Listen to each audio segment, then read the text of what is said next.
ក្បែរព្រួលប្រែខុសពីមុនធ្លាប់តែជួបប្រែស្ងាត់បាត់អស់ភាពទន់ភ្លន់ចង់ជួបស្ងួនគ្មានហេតុផលជួបមិនបាន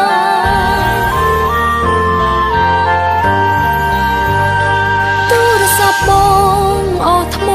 ខលមិនចូលច្រើនថ្ងៃឬក៏ថ្លៃបងរវល់ណាត់អ្នកផ្សេងស្នេហ៍ដើរដល់ផ្លូវនេះបត់ស្ដាំឬ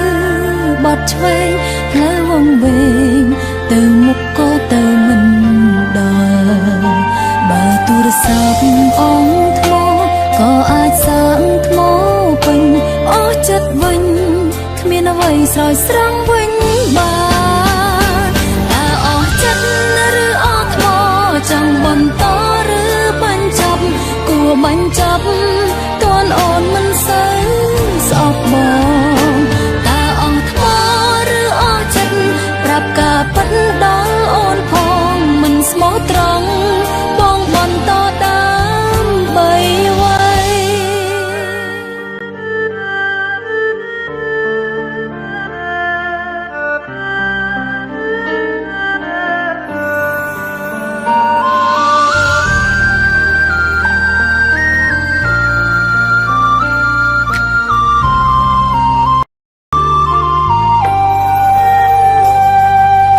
ជា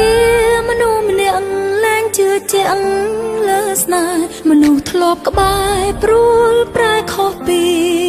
មុនធ្លាប់តែជួបប្រែស្ងាត់បាត់អស់ភាពទន់ភ្លន់ចង់ជួបស្ងួនគ្មានហេតុផលជួបមិនបាន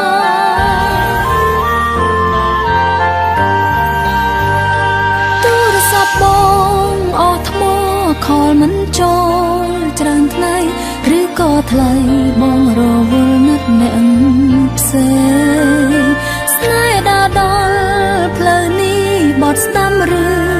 បត់ឆ្វេងផ្លូវវង្វេងទៅមុខក៏ទៅមិនដល់បើទូរស័ព្ទអងថ្មក៏អាចសាងថ្មពេញអស់ចិត្តវិញគ្មានអ្វីស្រោចស្រង់វិញបានចង់បន្តឬបញ្ចប់គួរបញ្ចប់តួនអូនមិនសូវស្អប់បងតើអស់ថ្មឬអស់ចិត្តប្រាប់ការពិតដល់អូនផងមិនស្មោះត្រង់ប